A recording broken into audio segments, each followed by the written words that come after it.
السلام علیکم ورحمت الله وبرکاته مغفرته. محترم شتنه کړې ده چې کاروبار مې ډېر خراب دی، چې هر شي ته لاس کوم توره شپه سي. ما ته یې داسې طریقه راوښیه چې الله جل جلاله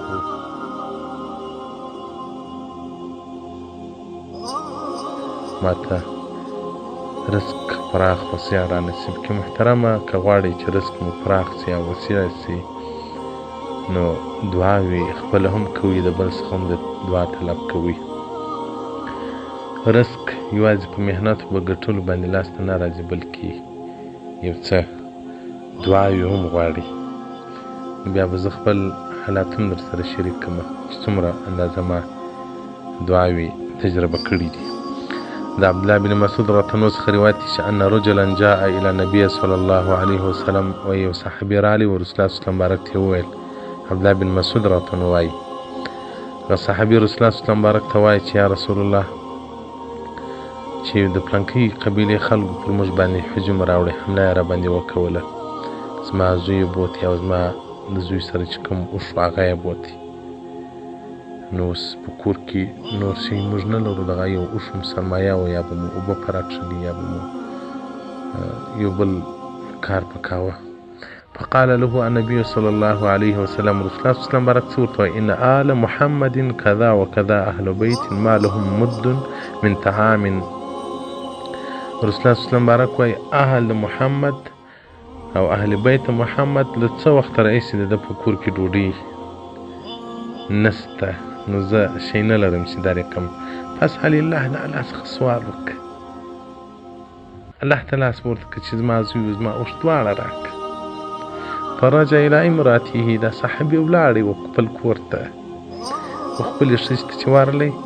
فقالت له ما قال لك رسول الله صلی الله علیه وسلم، تا ته رسول الله صلی الله علیه وسلم څه وویل؟ ده ورته وویل رسول الله صلی الله علیه وسلم بارک دعا وکړه، بس زه چې په لاره رهي سوم لاس مې پورته کړی و چې یا ربه زما خو یو اوښ و، هغه مې د رزق یو ذراع و، هغه ولاړی، زوی مې ولاړی. نو دغه صحابي وایي لږ وخت نه دی تېر سوی، زوی و اوښ مې دواړه راغلل.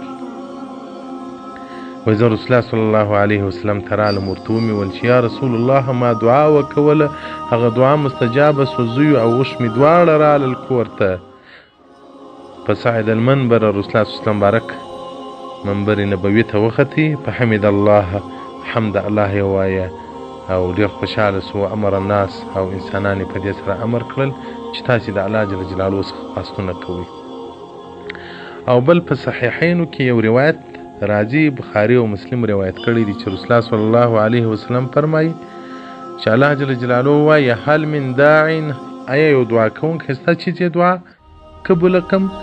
آیا یو سوال کوونکی سته چې زه هغه سوال ورپوره کړم؟ آیا هغه یو څوک مغفرت غوښتونکی سته چې زه ورلره بخښه وکړم؟ نو محترمه د هر شر دروازه د دعا په ذریعه پر ځان باندې پر ځان وتړه، د هر خیر دروازه پر ځان باندې د دعاو په سبب باندې خلاص کړه. سبحان نمبر 45 آداب الدعا د امام مقدسي الحنبلي رحمت الله علیه. نو محترمه دعاوې ډېرې کوه، بل چاته هم دعاوې راته کوه. ما ته یې څوک ټلیفون وکړي مولوي صاحب چیشتې په کار دی، نو خو زه چې ورته وایم چې پیسې مې په کار دی، پیسې راکړي، کوم بل شی مې په کار دی، بل شی راکړي. خو زه چاته نه وایم، ډېره مجبوري به مو راباندې راغلي، خو چاته مې نه دي ویلي، عادت مې دا نه دی چې زه چاته ووایم. خو زه د دعا طلب ځینې وکړم، هم دعا راته کوه. په دعا کې مطلب دا دی چې دعا سړی مطلب ته بې تکلیفه رسوي، سړی مطلب ته بې تکلیفه رسوي. ډېر وخت دا جومات خټې چې موږ کولې د مدرسې، هلته به کار سره کمزوری سو، زه بهریان سوم، بیا به مې دعاوې کولې. الله جل جلاله بیا یو شاګرد مهربانه کړي په مسجد کې بدون حساب واخیستله چې هغه چا کوم ضرورت ورته. دغه رنګ چې دا د مور د حج اراده ما وکوله، کم خلک چې دلته جندیه په ما خبر دي، هغه د تعجب اخیستی دي چې بیخي امکان یې نه درلودی امکان یې نه و، خو د دعاو په زور باندې ولاړو، حج مو کې راغلو. نو دعاوې هغه څه دي چې زموږ تاسو د دنیا او د آخرت خیر او نجات کې پکښې دي.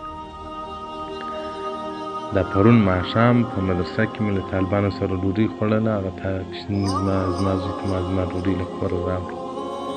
یو سړی یو به دا خپل حالت په طالبانو وویني چې دوی نه دي چې زه کور غوښې خورم، دلته مې تی پر لوبیا کښې نیولي یاست.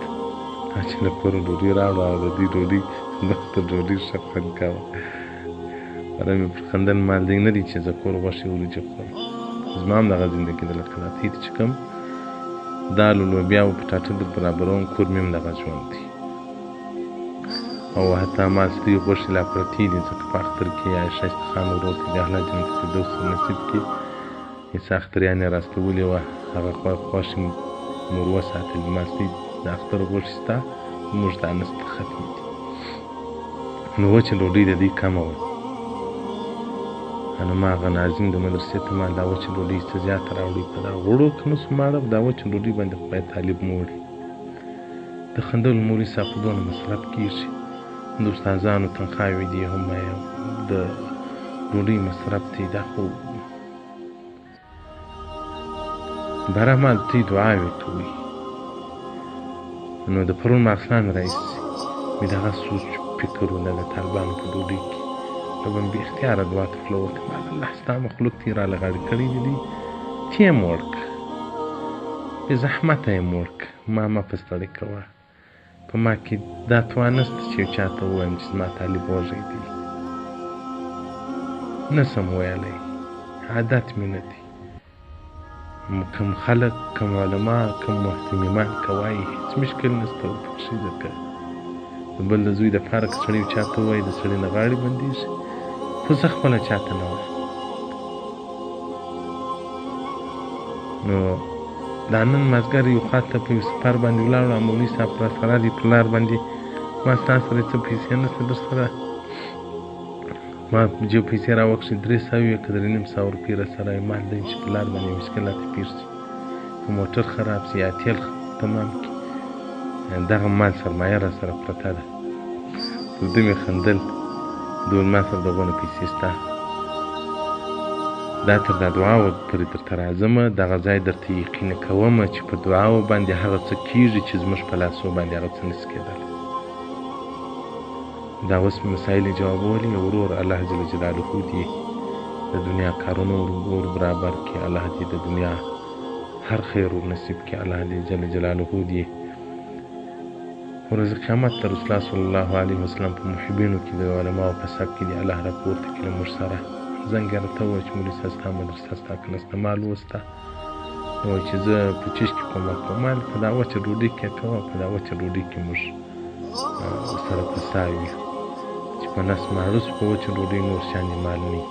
دې الله جل جلاله درته خیر ورکړي، الله دې هر روپۍ په دنیا کې په کروړو ور بدله کړي، او په جنت کې دې الله هغه مقامات ورکړي چې الله جل جلاله یې صدیقینو او شهداو ته ورکوي، چې له ده سره دا احساس او دا درد پیدا شي.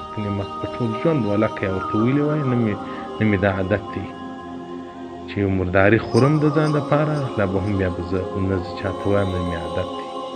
چې په ده کې خپله دا احساس پیدا شو، دا فکر ورسره پیدا شو چې مولوي صاحب مدرسه لري، نه تجارت کوي، نه یو بزنس لري، نه یو کاروبار لري، نه یو ملایې لري، نو دغه طالب مې نو چیش خوري.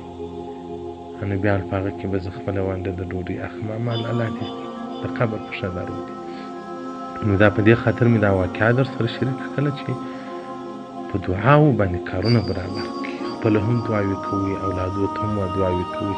زه کله کله دا کوچني ماشومان ورسره یي، دا یوه لور په دا خبرو لا نه پوهېږم، تی راسپورت کوي، نو بیا هغه څه کلمات یې ور وښیم، اوس یې اکثر راسره زده کړي هم دي چې زه د یوازې یو سره بیا هم زه دعا کوم، دا تورې را سره وایسته، کوم عربي تورې چې زه وایم همدغه ته یې هم را سره وایسته.